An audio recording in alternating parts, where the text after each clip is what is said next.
Hello everyone, स्वागत है आपका हमारे प्यारे से चैनल बहन्स पढ़ाई में। मेरा नाम है शिखा और आज हम करेंगे अपना चैप्टर इतूसा बिजनेस, मतलब ये स्मॉल बिजनेस। अच्छा, वैसे ही बहुत इंटरेस्टिंग है। आप भी अगर कोई अपना स्मॉल बिजनेस स्टार्ट करना चाहो तो डेफिनेटली कर सकते हो and there is no age limit for anything, right.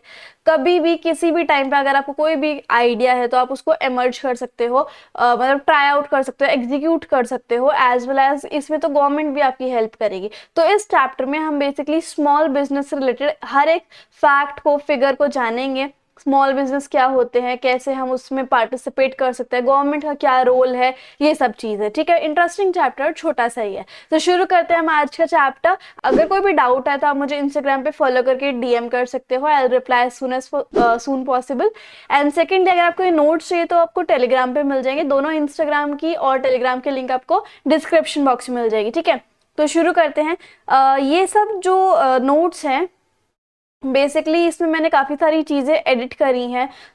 New syllabus के हिसाब से काफ़ी सारी चीज़ें मिसिंग थी तो वो मैंने डाली हैं। ठीक है, और काफ़ी सारा सिलेबस कट डाउन भी हो चुका है। एडीआर वगैरह, आईडीआर वगैरह, वो तो चैप्टर 7 में था। खैर, तो जो चीज़ें मतलब आई वांट टू से इज कि मैंने सिलेबस के अकॉर्डिंग्स में ही करवाया आपको। जो इस साल का सिलेबस है 2023 एंड 24 का, कुछ भी चीज़ मिसिंग नहीं है। ठीक है, तो स्टार्ट करेंगे हम एंटरप्रेन्योरशिप से और स्मॉल बिजनेस मैनेजमेंट से। अब एंटरप्रेन्योरशिप क्या होती है कि कोई इंसान अपने क्रिएटिव और इनोवेटिव आइडियाज को बिजनेस की फॉर्म दे रहा है, तो उसको हम एंटरप्रेन्योरशिप कह रहे हैं। ठीक है, इसमें जैसे एक स्टोरी बताई हुई है कि मणिपुर सिटी की ये बात होती है। एक इनका नाम थोड़ा सा बड़ा है इसलिए मैंने इसको डिवाइड कर करके पढ़ा है। आप भी वैसे ही पढ़ सकते हो। कुम बोंग मायोम धनाचार्य धनचंद्र सिंह जो है वो एक पुअर टेलर के या फिर गरीब दर्जी के बेटे थे, जो उनकी एजुकेशन पे इतना ज्यादा पैसा खर्च नहीं किया जा सकता था। तो उन्होंने सिर्फ एक स्किल, एक हुनर सीख लिया था, किस चीज का, टेलरिंग का। ठीक है, बट इवन दैट, उसके बाद भी टेलरिंग से उन्हें इतना कुछ खास उनका सर्वाइवल हो नहीं रहा था। तो एक दिन उनके साथ एक इंसिडेंट, यहाँ पर एक एक्सीडेंट लिखा हुआ है, और तो उनकी लाइफ में कुछ अचानक से एक इंसिडेंट हैपन हुआ जिसकी वजह से उनकी लाइफ जो है बहुत अच्छी, मतलब पूरी तरीके से चेंज ही हो गई थी। उस इंसिडेंट के बाद उन्होंने क्या किया, he stitched a beautiful design purse from the scratch which became popular. उनके पास कुछ होगा ऐसे ही थोड़ा बहुत कबाड़े का सामान या फिर स्क्रैच, जो तो कपड़े बच जाते हैं किसी और चीज में से, उनमें से उन्होंने एक बहुत सुंदर पर्स को डिजाइन कर दिया। स्लोली उनकी लाइफ जो है वो बदल गई। और उसके बाद उन्होंने क्या फाउंड किया, रोमी बैग्स नाम की ऑर्गेनाइजेशन स्टार्ट करी। और वो कह रहे हैं कि कभी कभी एक छोटा सा इंसिडेंट भी लाइफ में ऐसा होता है जिसकी वजह से हमारी लाइफ जो है वो पूरी ही बदल जाती है, और जिसकी वजह से वो एक सक्सेसफुल एंटरप्रेन्योर बन पाए। ऐसी तो अनगिनत स्टोरीज हैं, है ना। तो इस तरीके से आप समझ सकते हो कि एक एंटरप्रेन्योर क्या होता है या फिर एंटरप्रेन्योरशिप क्या होती है। Entrepreneur is basically a businessman who uses his innovative and creative ideas. अब स्मॉल बिजनेस क्या होता है, पहले एंटरप्रेन्योरशिप के बेसिक्स जानने से पहले हम ये देख लेते हैं कि भाई स्मॉल बिजनेस का मतलब क्या होता है। स्मॉल बिजनेस जो है हम उसको कैसे पहचान सकते हैं कि आपने प्लांट में और मशीनरी में कितना इन्वेस्ट किया है। प्लांट एंड मशीनरी क्या होता है, प्लांट एंड मशीनरी मतलब कि जो मशीन्स आपकी फैक्ट्री में हैं या फिर जो आपका पूरा प्लांट सेटअप हुआ है, आपकी पूरी फैक्ट्री सेटअप हुई है, उसमें आपने कितना इन्वेस्ट किया है, उसके हिसाब से हम बताएंगे कि ये स्मॉल बिजनेस है, मीडियम बिजनेस है या बड़ा वाला बिजनेस है। ठीक है, सो अब जरूरी नहीं कि मैन्युफैक्चरिंग सेक्टर ही हो कि आप प्रोडक्ट ही बना रहे हो, क्या पता आप सर्विस भी सर्विस प्रोवाइड कर रहे हो, है ना। तो मैन्युफैक्चरिंग सेक्टर भी है और सर्विस सेक्टर भी है। स्मॉल बिजनेस दोनों सेक्टर्स में हो सकते हैं। अब 3 मेन कैटेगरीज हैं, वो देख लेते हैं। Category number 1 is micro business. अब माइक्रो बिजनेस में अगर मैन्युफैक्चरिंग है या फिर अगर सर्विस है, मैन्युफैक्चरिंग अगर सेक्टर आपने चुना है तो माइक्रो सेक्टर या फिर माइक्रो बिजनेस कौन सा होगा, जब आपने अपनी प्लांट एंड मशीनरी में 25 लाख रुपए तक की इन्वेस्टमेंट की है। अगर स्मॉल है तो आपने अपनी प्लांट एंड मशीनरी में 5 करोड़ तक की इन्वेस्टमेंट की है, और मीडियम बिजनेस है तो आपने अपनी प्लांट एंड मशीनरी में 10 करोड़ तक की इन्वेस्टमेंट की है। अगर सर्विस सेक्टर है तो आपने माइक्रो बिजनेस में 10 लाख रुपए तक की इन्वेस्टमेंट की है, और 2 करोड़ तक की स्मॉल बिजनेस में, और मीडियम में कितना है, 5 करोड़ तक की इन्वेस्टमेंट। तो ये चार्ट है ना, ये आपको याद करना है, स्पेशली जब भी आप स्मॉल बिजनेस की डेफिनेशन बता रहे होगे तो ये इट्स इम्पॉर्टेंट। ठीक है, तो इस तरीके से अभी तो हमें स्मॉल बिजनेस पढ़ना है, तो स्मॉल बिजनेस में आप कैसे बता सकते हो कि small business are the business in which there is a investment in plant and machinery up to 5 crore rupees and investment in equipment up to 2 crore rupees in the service sector. These are called as small business. ठीक है, अब role क्या है small business का India में, वो देख लो, बहुत अच्छा रोल है। एक तो अगर स्मॉल बिजनेस जो है वो कहीं पे भी स्टार्ट हो सकते हैं, है ना, इवन घरों के कमरों में भी स्टार्ट हो सकते हैं ये। तो आप कहीं की किसी भी रीजन में रहने वाले हो, जिस रीजन में आपने बिजनेस सेटअप किया है वहां पे आप किसी एक दो को नौकरी भी दोगे, पहले छोटे लेवल से स्टार्ट करोगे, फिर धीरे धीरे बढ़ता जाएगा और लोगों को नौकरियों पे रखोगे, फिर और आगे आगे अच्छा अच्छा प्लान करोगे, ग्रोथ करोगे, तो रीजन की डेवलपमेंट होती है और इससे क्या होता है गांव और शहर के जो लेवल होता है उसमें फर्क आ जाता है, बैलेंस दिखने लग जाता है। और पहले जो है हमारी इकोनॉमी सिर्फ एग्रीकल्चर पर डिपेंड रहती थी, अब जो है ह्यूमन रिसोर्सेज दूसरी दूसरी जगह पर भी एंगेज हो सकते हैं पैसे कमाने के लिए, बहुत सारे प्रोडक्ट्स आने लग जाते हैं, लोकल रिसोर्सेज जो होते हैं उनका बहुत अच्छे से यूटिलाइजेशन होता है, एम्प्लॉयमेंट अपॉर्चुनिटीज गैदर हो जाती हैं, प्रोडक्शन की जो कॉस्ट है वो कम हो जाती है, क्विक डिसीजन मेकिंग प्रोसेस होता है। तो ये काफ़ी सारी चीज़ें हैं जिसकी वजह से स्मॉल बिजनेस का जो रोल है इंडिया में वो काफ़ी ज़्यादा है। ठीक है, अच्छा, ये सारे बेनिफिट के अलावा स्मॉल बिजनेस थोड़े बहुत इश्यूज भी फेस करता है, जैसे उसको फाइनेंस नहीं मिल पाता। अब आपने देखा होगा स्मॉल बिजनेस में 5 करोड़ तक की इन्वेस्टमेंट लग रही है, 2 करोड़ तक की इन्वेस्टमेंट लग रही है, तो उस चीज के लिए इतने करोड़ लाना मुश्किल बात है ना, तो उस चीज के लिए फाइनेंस मिल पाना मुश्किल होता है। रॉ मटेरियल कहाँ से लाएंगे, स्किल्ड लेबर कहाँ से मिलेंगे, टेक्नोलॉजी अच्छे से मिलेगी या नहीं, ग्लोबल प्रोडक्ट्स के साथ compete कैसे करेंगे, मार्केटिंग कैसे करवाएंगे अपने प्रोडक्ट की, ऑपरेशन कॉस्ट अगर बढ़ जाती है तो उसके साथ कैसे कोप अप करेंगे, और हम कुछ मिलावट वगैरह ना करें, हमारी प्रोडक्ट की क्वालिटी जो है वो बेकार ना हो, तो उस चीज़ के ऊपर भी। तो ये सारे कुछ इश्यूज है जो कि स्मॉल बिजनेस फेस करते हैं। अब गवर्नमेंट ने क्या क्या असिस्टेंस दी है स्मॉल बिजनेस को, ये देख लेते हैं। गवर्नमेंट बहुत कुछ करती है स्मॉल बिजनेस के लिए। आपने देखा होगा कि जो जैसे अगर हमारे देश में इकोनॉमी अगर हमें बूस्ट करनी है, मतलब सबका काम बहुत अच्छे से चले, तो हमें अपने देश की जीडीपी बढ़ानी होती है। और जीडीपी कैसे बढ़ेगी, जब हम मैन्युफैक्चरिंग सेक्टर बढ़ाएंगे, जब हम सर्विस सेक्टर बढ़ाएंगे, और भी बहुत सारे तरीके हैं जीडीपी बढ़ाने के, बट मेन यही है। ठीक है, तो अब सर्विस सेक्टर बढ़ाना है या फिर मैन्युफैक्चरिंग सेक्टर बढ़ाना है, तो उसके लिए स्मॉल बिजनेस जो है वो सेटअप करने पड़ेंगे। इसलिए गवर्नमेंट स्मॉल बिजनेस यूनिट को सेटअप करने के लिए बहुत सारी हेल्पफुल चीज़ें करती है। ठीक है, अब मेजॉरिटी कंट्रीब्यूटर गवर्नमेंट जो है रीजनल डेवलपमेंट में बहुत ज़्यादा ख्याल रखते हैं कि हर रीजन की डेवलपमेंट हो, कोई माइग्रेट ज़्यादा ना करे, सभी को इक्वल अपॉर्चुनिटी मिले, इकोनॉमी जो है वो अच्छे से एक्सपोर्ट इम्पोर्ट करे। तो गवर्नमेंट जो है बहुत सारी चीज़ें प्रोवाइड करती है, जैसे अच्छा इंफ्रास्ट्रक्चर है ना, न्यू इकोनॉमिक जोन सेटअप करती है NEZ, है ना,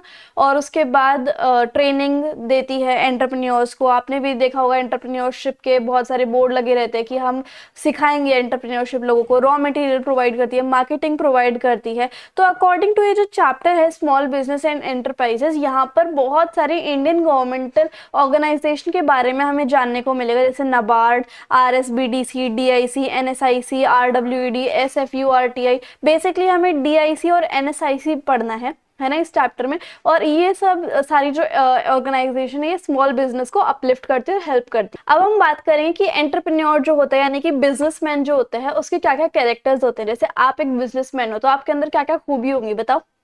आप इनोवेटिव होगे, काफ़ी अच्छे अच्छे आइडियाज़ आपके दिमाग में आते रहते हैं, क्रिएटिव होगे, है ना, और अपने ही काम को करने के लिए आप जो है लंबे लंबे घंटों तक काम करोगे, right, long working hours without any tiredness. और उसके बाद रिस्क बियरर हो गए, आप एम्प्लॉयमेंट की अपॉर्चुनिटी दोगे, और उसके बाद अपॉर्चुनिटीज़ को एंड थ्रेट्स को समझोगे, जो मार्केट में आने वाली अपॉर्चुनिटीज़ है, थ्रेट्स है ना।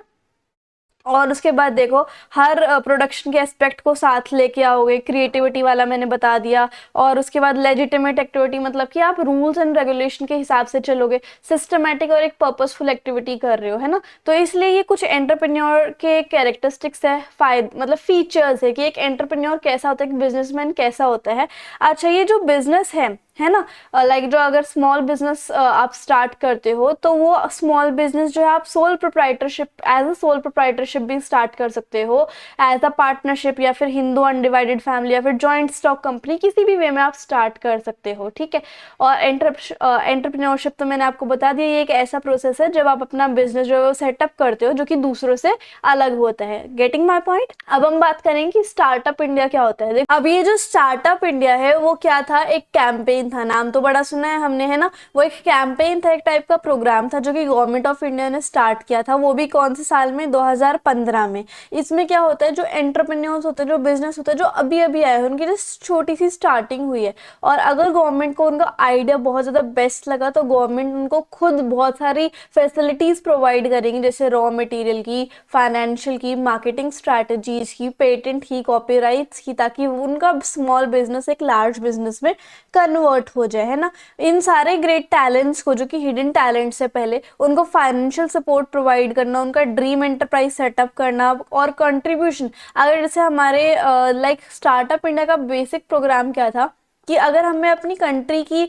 जीडीपी बढ़ानी है ना, यानी कि इकोनॉमिक सिस्टम बहुत अच्छा करना है, तो जीडीपी बढ़ाने के लिए हमें लाइक बहुत सारे एंटरप्राइजेस सेटअप करने पड़ेंगे, ठीक है। एंटरप्राइजेस सेटअप करेंगे, चाहे वो मैन्युफैक्चरिंग हो या फिर सर्विस हो, उनसे फिर जीडीपी में कंट्रीब्यूशन होगा। अब आज हमारा जो भारत है वो टॉप 5 इकोनॉमीज के अंदर आता है, टॉप 5 इकोनॉमीज के। वो कैसे आता है, क्योंकि बहुत सारे मैन्युफैक्चरिंग सेटअप हो चुके हैं, manufacturing sector, service sector setup हो चुके हैं। तो अगर स्टार्टअप इंडिया में बहुत अच्छे अच्छे आइडियाज होते हैं लोगों के पास, तो उनको अगर हम सपोर्ट करेंगे तो वो इन रिटर्न हमारे नेशन को ही कंट्रीब्यूट करेंगे, ठीक है। इस प्रोजेक्ट का मेन एम क्या है कि बिजनेस के बेनिफिट बताना, एंटरप्रेन्योर्स क्रिएट करना हमारे देश के लिए, जो weaker section of the society है उनको फ्रंट लाइन पे लेके आना, उनको सपोर्ट देना।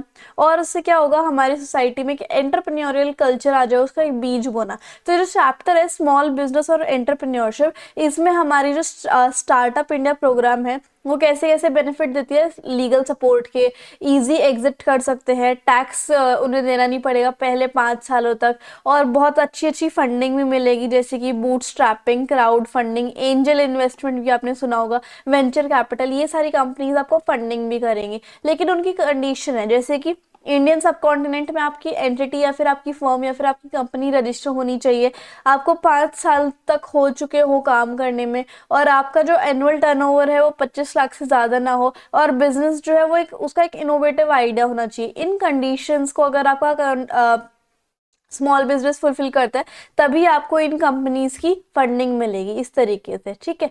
तो अब हम बात करेंगे बिजनेस, स्मॉल बिजनेस एंटरप्रेन्योरशिप और इंटेलेक्चुअल प्रॉपर्टी राइट। अब यहाँ पर क्या होता है, सबसे पहले हम आईपीआर यानी कि इंटेलेक्चुअल प्रॉपर्टी राइट को पढ़ेंगे। ये देख लो आईपीआर क्या होता है। ये कुछ ऐसे पर्सन को ये राइट मिलता है, ये हक मिलता है, जैसे मान लो उनके माइंड में कुछ बहुत अच्छी क्रिएशन थी, उन लोगों को राइट्स मिलता है ना। उन क्रिएटर्स को एक एक्सक्लूसिव राइट मिलता है कि आप अपनी क्रिएशन के लिए रिस्पॉन्सिबल हो, और आप इतने टाइम तक उससे मुनाफा कमा सकते हो, और कोई भी इस क्रिएशन को नहीं अपनाएगा। जैसे कि 2-3 साल पहले, लाइक अभी हम देख रहे हैं कि बहुत ज़्यादा पॉल्यूशन हो रहा है, नवंबर दिसंबर में बहुत ज़्यादा पॉल्यूशन फैलता है। वो क्यों फैलता है, क्योंकि पंजाब एंड हरियाणा में वो पराली जो है वो जला दी जाती है।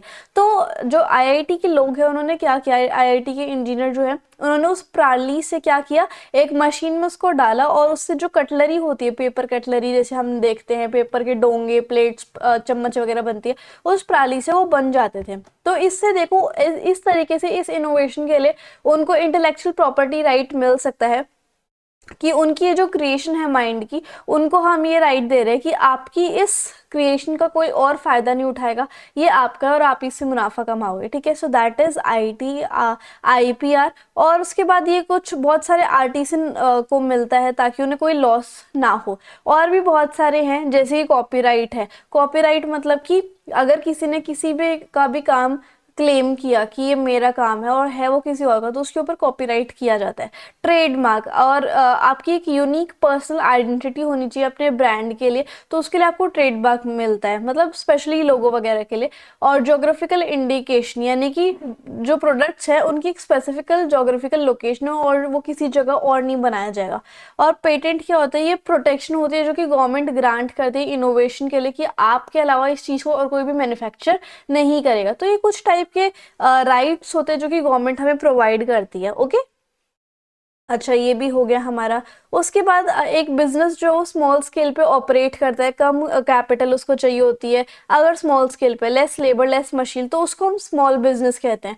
गुड्स जो है वो प्रोड्यूस भी स्मॉल स्केल पे ही होते हैं। बिजनेस ऑपरेट होता है, मैनेज होता है ओनर के द्वारा। इंडिया में जो विलेज और स्मॉल इंडस्ट्री का सेक्टर है उसके अंदर आपके ट्रेडिशनल हैंडलूम भी आता है, जिससे कि हाथों से ही रुई वगैरह को रुई से धागा बनाया जाता था, हैंडीक्राफ्ट होते हैं, और खादी और विलेज इंडस्ट्री भी होती है। मॉडर्न स्मॉल इंडस्ट्री में कौन सी आती है, जो बिजली से लूम्स चलती है, बिजली से कपड़ा बनता है, पावर लूम्स जिसको कहते हैं, और स्मॉल स्केल इंडस्ट्रीज आती है आजकल की स्मॉल इंडस्ट्रीज में से, है ना। सो अकॉर्डिंग टू, अब एक और देखो, according to micro small medium enterprise development, जिसको हम MSMED एक्ट कहते हैं 2006 का, यहाँ पर एक स्मॉल स्केल एंटरप्राइज को हम कैसे डिफाइन कर सकते हैं कि अगर कोई अपने प्लांट और मशीनरी में इन्वेस्ट करे 25 लाख से ज़्यादा और 5 करोड़ या उससे कम, तो तब वो एक स्मॉल बिजनेस एंटरप्राइज कहलाया जाएगा, है ना। और भी तरीके हैं जिससे हम एक बिजनेस को मेजर कर सकते हैं, जैसे कि the number of person employed in a business, की बिजनेस के अंदर कितने लोग काम कर रहे हैं, कितनी कैपिटल इन्वेस्ट किया, कितना आपका आउटपुट बन रहा है, कितनी आप पावर कंज्यूम कर रहे हो, बिजली पानी वगैरह। तो उस हिसाब से भी एक बिजनेस को माइक्रो स्मॉल और मीडियम एंटरप्राइज में बांट दिया जाता है। तो ये मैं आपको ऑलरेडी बता ही चुकी हूँ चैप्टर के स्टार्टिंग में ये टेबल, ठीक है। अब हम बात करेंगे कि क्या रोल है स्मॉल स्केल इंडस्ट्री का socio economic development of India में। एक तो ये स्मॉल स्केल इंडस्ट्री अगर सेटअप होती है तो एम्प्लॉयमेंट अपॉर्चुनिटी प्रोवाइड करती है। जैसे पहले हमारी इकोनॉमी सिर्फ एग्रीकल्चर पे डिपेंड थी, लेकिन इनके आने के बाद लोग शिफ्ट कर सकते हैं अपने ऑक्यूपेशन में। बहुत सारे प्रोडक्ट बनने लग जाते हैं, जैसे stationery, soap, leather product, rubber goods. Export भी बढ़ने लग जाता है, जैसे स्मॉल स्केल इंडस्ट्री जो है वो 45% एक्सपोर्ट्स में कॉन्ट्रीब्यूट कर रही है। अब ये देख लो, रीजनल डेवलपमेंट बैलेंस हो जाती है, गाँव शहर में जो फर्क है वो कम हो जाता है। शहर हम क्यों बोलते हैं, क्योंकि वहाँ पे बहुत सारी इंडस्ट्री सेटअप होती है, फैक्ट्री सेटअप होती है, मॉल्स वगैरह सेटअप होते हैं, और गाँव में हमें ऐसे देखने को नहीं मिलता। लेकिन अगर गाँव में भी स्मॉल स्केल इंडस्ट्री सेटअप होती है तो वो भी शहर के मुकाबले ही आ जाता है। और complementary to large scale industry, large scale industries को भी कौन पार्ट सप्लाई करता है, स्मॉल स्केल इंडस्ट्री, इस तरीके से। और इनकी जो कॉस्ट ऑफ प्रोडक्शन होती है वो बहुत कम होती है, जिसकी वजह से इन्हें अच्छा मुनाफा हो जाता है, जल्दी जल्दी डिसीजन ये ले पाते हैं, क्योंकि छोटा लेवल ऑफ बिजनेस होता है, और एंटरप्रेन्योरशिप यहीं से डेवलप होने लग जाती है। नाउ क्या रोल होता है स्मॉल बिजनेस का रूरल इंडिया में। तो सबसे पहले तो रूरल पीपल को एम्प्लॉयमेंट मिल पाती है, ठीक है। और कौन कौन सी इंडस्ट्री होती है, जैसे कि कॉटेज हो गई, रूरल इंडस्ट्री। कॉटेज मतलब कि अपने घर में ही जो बिजनेस स्टार्ट हो जाता है उसको हम कॉटेज इंडस्ट्री बोलते हैं, ठीक है, अपने घर के कमरों में ही। तो यहाँ पर लोगों को एम्प्लॉयमेंट अपॉर्चुनिटी मिल जाती है, ठीक है। और इकोनॉमिक कंडीशन जो है, और इकोनॉमिक कंडीशन जो है वो भी इंप्रूव हो जाती है। कैसे इंप्रूव हो जाती है, क्योंकि रूरल हाउस होल्ड में जैसे अगर कोई काम स्टार्ट होता है तो इकोनॉमी को ही डायरेक्टली कंट्रीब्यूट करेंगे। और माइग्रेशन, जैसे लोग बाग जो है रूरल एरिया से रूरल एरिया से अर्बन एरिया में आते थे एम्प्लॉयमेंट की सर्च के लिए, लेकिन अगर वहीं पर ही एम्प्लॉयमेंट अपॉर्चुनिटी मिल जाएंगी रूरल एरियाज में तो माइग्रेशन नहीं होगा। जो लोकल रिसोर्सेज है उनका अच्छे से यूटिलाइज होगा। जैसे कि लोकल में अगर कॉयर कॉयर क्या होता है, जो कि कोकोनट के वो हस्क होता है, उससे एक फाइबर आता है जिसको हम कॉयर बोलते हैं, एक धागा टाइप का। तो उससे उसको काफी अच्छे से हम लोकल रिसोर्सेज को यूज कर सकते हैं, वुड को, बाकी दूसरे प्रोडक्ट्स को, ठीक है। Equitable distribution of rational income, जो इनकम होती है उसका काफी अच्छे से डिस्ट्रीब्यूशन हो जाता है, जिसकी वजह से रिच और पुअर के बीच में जो गैप है हमारी कंट्री में वो कम हो जाता है, और बैलेंस रीजनल डेवलपमेंट तो हो ही जाती है, ठीक है। अब SSI को भी प्रॉब्लम फेस करने को मिलती है, जैसे कि फाइनेंस, जैसे बहुत सारी कंडीशंस हो जाती हैं। अगर कोई इंस्टीट्यूशन भी है तो भी बहुत सारी कंडीशन फॉलन करते हैं कि आपको ये कंडीशन फॉलो करनी है तब आपको फाइनेंस मिलेगा। और काफी लोगों के पास तो फाइनेंस होता ही नहीं कि वो स्टार्ट कर सके कुछ। रॉ मटेरियल और पार जो होगी, मतलब बिजली पानी का खर्चा, और रॉ मटेरियल कहाँ कहाँ से मिलेगा, कितना खर्चा आएगा, इस तरीके से। मार्केटिंग, सारी मार्केटिंग तो बड़े बड़ी कंपनीज करती है जिनके पास बहुत पैसा है, और एडवर्टाइजिंग और सेल प्रमोशन वगैरह के लिए बहुत पैसा चाहिए होता है, ठीक है। तो marketing is like this. Marketing के लिए भी बहुत दिक्कत आती है कि हम लोगों को कैसे बताए कि हमारा भी प्रोडक्ट है। टेक्नोलॉजी, टेक्नोलॉजी हर दूसरे तीसरे महीने में चेंज होती रहती है, तो नई नई टेक्नोलॉजी मशीन बार बार कैसे हम अपनाएं, है ना। कंपटीशन बहुत ज़्यादा होता है मल्टीनेशनल कंपनी से, और बहुत ज़्यादा और भी दूसरी दूसरी कंपनी से। दूसरी प्रॉब्लम क्या है, मैनेजर्स इतने अच्छे नहीं है, डिमांड जो है उनके प्रोडक्ट्स की नहीं हो पाती, लेबर की प्रॉब्लम होती है, लोकल टैक्स बहुत ज़्यादा पे करने होते हैं, और क्वालिटी इतनी अच्छी नहीं बन पाती प्रोडक्ट की, ठीक है। अब गवर्नमेंट क्या क्या असिस्टेंट प्रोवाइड कर रही है, क्या क्या हेल्प प्रोवाइड कर रही है स्मॉल इंडस्ट्रीज को। जैसे इंस्टीट्यूशन सेटअप कर रही है गवर्नमेंट बहुत ज़्यादा। एक इंस्टीट्यूशन जैसे मैंने आपको चैप्टर के स्टार्टिंग में बताया था कि हमें बस एनएसआईसी और डीआईसी पढ़ना है, तो हम स्टार्ट करेंगे एनएसआईसी से। सबसे पहले इसकी फुल फॉर्म जो है वो याद कर लो। फुल फॉर्म क्या है इसकी, नेशनल स्मॉल इंडस्ट्री कॉरपोरेशन, और ये सेटअप कब हुआ था 1955 में, ताकि स्मॉल स्केल इंडस्ट्रीज या फिर यूनिट्स की ग्रोथ जो है वो हो पाए। अब इसमें बहुत सारी जो एंटरप्रेन्योर्स को दिक्कतें आती है, जैसे फंड ना मिल पाना, मशीन वगैरह, रॉ मटेरियल वगैरह कैसे लाएंगे, कहाँ से लाएंगे, फाइनेंस की अवेलेबिलिटी करवाना, नए एंटरप्रेन्योर्स को अपॉर्चुनिटी देना। तो एनएसआईसी इन सब चीज़ों के लिए काम करता है। और दूसरे मेन फंक्शन क्या है, इम्पोर्टेड मशीन को सप्लाई करना, इंपोर्ट करवा के मशीन दूसरे देशों में खरीद के और फिर सप्लाई करवाना, रॉ मटेरियल प्रोवाइड करना हायर परचेज स्कीम से, और export, it export the product of small, export भी करती है इनके प्रोडक्ट्स को। मार्केटिंग स्ट्रैटेजी प्रोवाइड करती है, टेक्नोलॉजी भी प्रोवाइड करती है, टेक्नोलॉजी में क्या क्या अपग्रेडेशन आया उनके लिए वर्कशॉप्स वगैरह भी देती है, और इन्वायरमेंट को लीज बेसिस पे भी देती है। लीज बेसिस सॉरी इक्विपमेंट्स को लीज बेसिस पे भी देती है। लीज बेसिस क्या होता है कि हम किसी और की ज़मीन यूज़ कर रहे हैं in the form of rent, है ना, तो वो लीज होता है, तो उस पर बहुत सारे इक्विपमेंट होना। और डीआईसी की फुल फॉर्म क्या होती है, डिस्ट्रिक्ट इंडस्ट्री सेंटर। ये सेटअप हुआ था 1977 में, देखो वो 1955 में, 77 में, तो ये इजी है। और ये गवर्नमेंट ऑफ इंडिया ने अनाउंस किया था जब न्यू इंडस्ट्रियल पॉलिसी आई थी 23 दिसंबर 1977 को। मेन डीआईसी का ऑब्जेक्टिव क्या था या फिर एम क्या था कि जितनी भी सर्विसेज है वो सारी एक छत के नीचे होने लग जाए या फिर एक जगह पर होने लग जाए, है ना। और डीआईसी को सेटअप करने का खर्चा जो है वो स्टेट गवर्नमेंट भी करती थी और सेंट्रल गवर्नमेंट भी करती थी। हर स्टेट में अपने खुद के डीआईसीज हैं। और फंक्शन क्या है डीआईसी का कि ये इंडस्ट्री एक डिस्ट्रिक्ट में, जैसे कि आप कोई भी डिस्ट्रिक्ट लगा लो, लाइक हिसार लगा लो, तो हिसार में जितने भी आपकी इंडस्ट्रीज होती है उन सब का एक फोकल पॉइंट कौन होगा, डीआईसी होगा हिसार का, है ना। और ये प्रोजेक्ट को आइडेंटिफाई करते हैं कि इस प्रोजेक्ट पे हम एक स्मॉल स्केल इंडस्ट्री सेटअप करेंगे, और परमानेंट रजिस्ट्रेशन सर्टिफिकेट इशू करना एसएसआई को, मार्केटिंग सपोर्ट प्रोवाइड करना, एंटरप्रेन्योर्स और बैंक के बीच में लिंक प्रोवाइड करना, लाइसेंस प्रोवाइड करवाना एक बिजनेसमैन को, ताकि वो इलेक्ट्रिसिटी वाटर वगैरह अच्छे से यूज़ कर सके, है ना। अब जो हिली एरियाज है, बैकवर्ड और रूरल एरियाज है, वहाँ पे गवर्नमेंट कैसे कैसे इंसेंटिव प्रोवाइड करती है। जैसे कि पावर जो है वो कुछ स्टेट में जो पावर सप्लाई है वो 50% के रेट पे मिल जाती है। टैक्स हॉलीडेज, अब यहाँ पर टैक्स 5 साल तक माफ कर देती है सरकार। लैंड और वाटर जो उन्हें no profit no loss basis पे मिल जाती है। ऑक्ट्रोई क्या होता है, जब किसी एक स्टेट से दूसरी स्टेट के अंदर सामान आ रहा होता है कुछ, तो थोड़ा बहुत टैक्स देना पड़ता है। तो ऑक्ट्रॉय को भी गवर्नमेंट ने बंद कर दिया कि अब ऐसा नहीं होगा, कोई टैक्स नहीं लिया जाएगा। प्रोटेक्टिव मेजर्स, अब गवर्नमेंट ने रिजर्व कर रखे 800 आइटम कि ये आइटम सिर्फ स्मॉल स्केल इंडस्ट्रीज बनाएगी और कोई नहीं बनाएगा। मार्केटिंग असिस्टेंस, गवर्नमेंट जो है इन लोगों को मार्केटिंग असिस्टेंस देती है कि हम तुम्हारे गुड्स की सेल करवाएंगे। 10%, 10 या फिर 15% जो है गवर्नमेंट जो है कैपिटल एसेट्स को बाय करने के लिए फाइनेंस या फिर सब्सिडी भी देती है।